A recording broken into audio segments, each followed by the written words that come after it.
au jeu. On vous présente les derniers jeux qu'on a essayés. On commence avec Tag Team, qui est un de nos gros coups de cœur de cette année. C'est un jeu pour 2 joueurs uniquement. Les parties d'environ 15 minutes pour 10 ans et plus. C'est un genre de deck building d'affrontement. Dans Tag Team, chaque joueur va incarner 2 personnages. Puis pour faire ça, dans la boîte, il y a déjà plein de personnages. On peut faire un draft.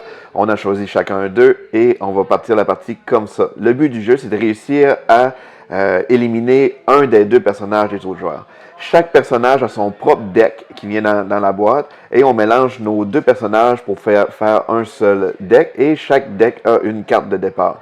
Ensuite, les cartes de départ, ça va ressembler à ça. On a une pour chaque personnage. On choisit dans quel ordre on veut les jouer. Parce ce qui est important dans le jeu, c'est que l'ordre des cartes ne changera jamais. Ensuite, quand on est prêt, tout le monde est prêt, on dévoile tout le monde une carte en même temps. Et c'est ces 2 cartes-là qui vont s'affronter. Donc, c'est vraiment mon golem qui va affronter Mordred, dans le fond, selon vraiment les cartes qui sont là. Et on va résoudre les actions qui sont sur le jeu. C'est comme dans ce cas-ci, le golem, s'il n'y a pas déjà un jeton sur son allié, mais il va placer le jeton ici pour le protéger.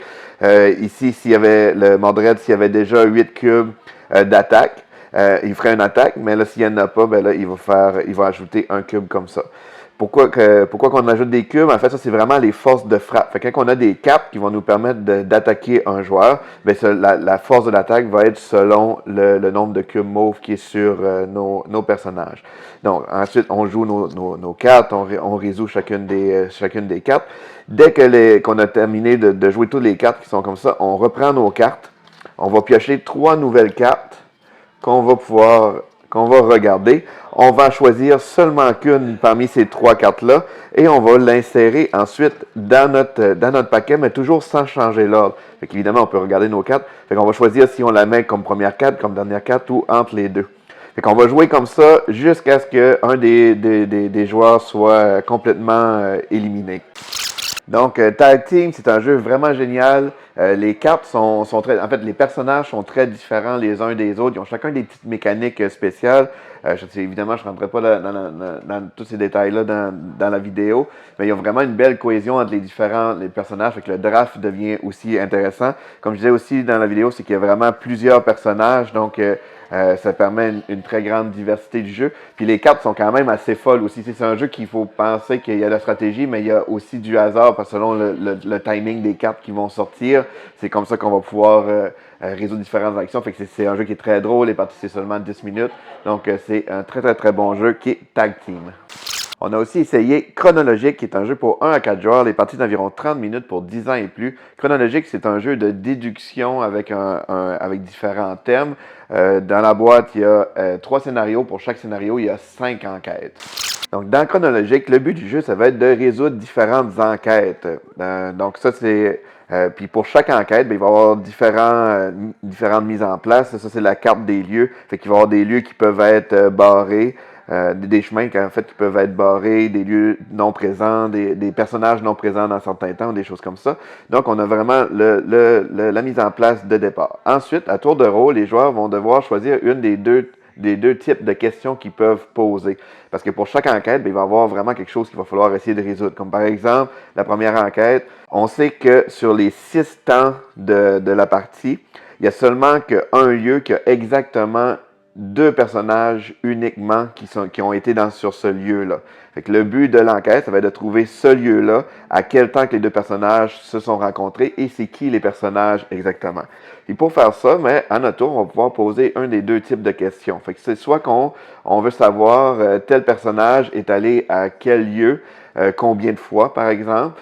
Fait pour faire ça, c'est qu'on choisit peu importe le personnage. Fait que si, par exemple, je voudrais savoir la marchande est allée combien de fois dans le lieu soleil. Fait qu'on choisit la carte du lieu soleil comme ça. Et on va la placer derrière la carte et ça va nous donner des informations comme ça. Fait que là, par exemple, on sait que dans ce scénario-là, la marchande est allée une fois dans le lieu soleil. Ça, c'est une information commune. Fait que ça, on le dit à tous les joueurs le prennent en note. Et nous, on a une information privilégiée, c'est qu'on sait qu'elle est allée au lieu soleil dans le temps 2.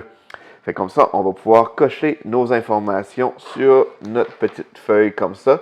Fait que c'est comme ça qu'on va pouvoir prendre nos notes pour essayer de trouver chaque personnage était où, dans quel temps, en fait.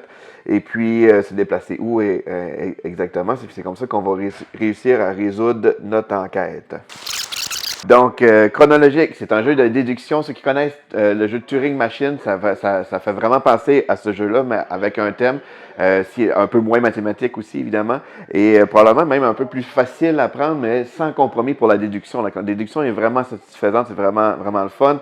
On sait que les personnages peuvent juste se déplacer d'un lieu adjacent, mais parfois, il y a des chemins qui sont barrés, fait qu'on sait qu'ils ne peuvent pas passer par un chemin, fait que ça nous permet de faire toutes nos déductions. Et les enquêtes sont quand même assez variées aussi. Puis ce qui est le fun aussi du jeu, c'est vu que chaque question a une information commune et une information privée, mais ça permet d'être actif toujours dans le tour des autres joueurs. Donc, avec l'information commune, mais ça peut nous aider à faire nos déductions. Fait que tout le monde est tout le temps actif dans chaque manche, dans le fond. Donc, très bon jeu qui est chronologique. On a aussi essayé Génial, qui est un jeu pour 1 à 4 joueurs. Les parties d'environ 45 minutes pour 8 ans et plus. C'est un jeu de pose de tuiles. Donc, dans Génial, le but du jeu, ça va être de placer différentes tuiles sur le jeu pour essayer de les regrouper par symbole pour faire le maximum de points. Fait qu'à notre tour, le principe est super simple. On choisit une des tuiles qui est devant nous et on peut venir la placer où qu'on veut sur le jeu. Il n'y a pas de règle de placement comme tel. C'est pas obligé d'être adjacent à un autre symbole ou des choses comme ça. Vraiment où qu'on veut. Sauf que la façon de compter les points, par contre, c'est lorsque on place notre tuile, comme par exemple c'est la tuile que je viens de placer, on regarde toutes les lignes possibles et tous les symboles qui sont pareils, on va faire des points. Comme par exemple, si je place ma tuile comme ça, vu que j'ai un soleil ici, je pars une ligne ici, fait que je vais avoir un point, un deuxième point ici. Et dans l'autre sens, ben, j'ai un soleil, fait que dans le fond, mon soleil, en le plaçant comme ça, je vais avoir 3 points. Si on regarde l'autre partie de ma tuile ici, j'ai le symbole orange, mais je vais pouvoir avoir un point pour celle-là aussi. Donc, ça va me faire mon total de points que je vais pouvoir venir compter sur mon petit plateau personnel. La twist du jeu, c'est que c'est notre valeur la plus faible qui va faire nos points de fin de partie. Donc, c'est vraiment important d'essayer de les monter le plus égal possible. Donc, Génial, c'est un jeu vraiment facile à prendre en main. C'est simple, c'est rapide, puis il y a quand même une belle façon, un beau casse-tête de placement parce qu'on essaie de maximiser nos placements pour faire des points avec tous nos symboles. Donc, très bon jeu qui est génial.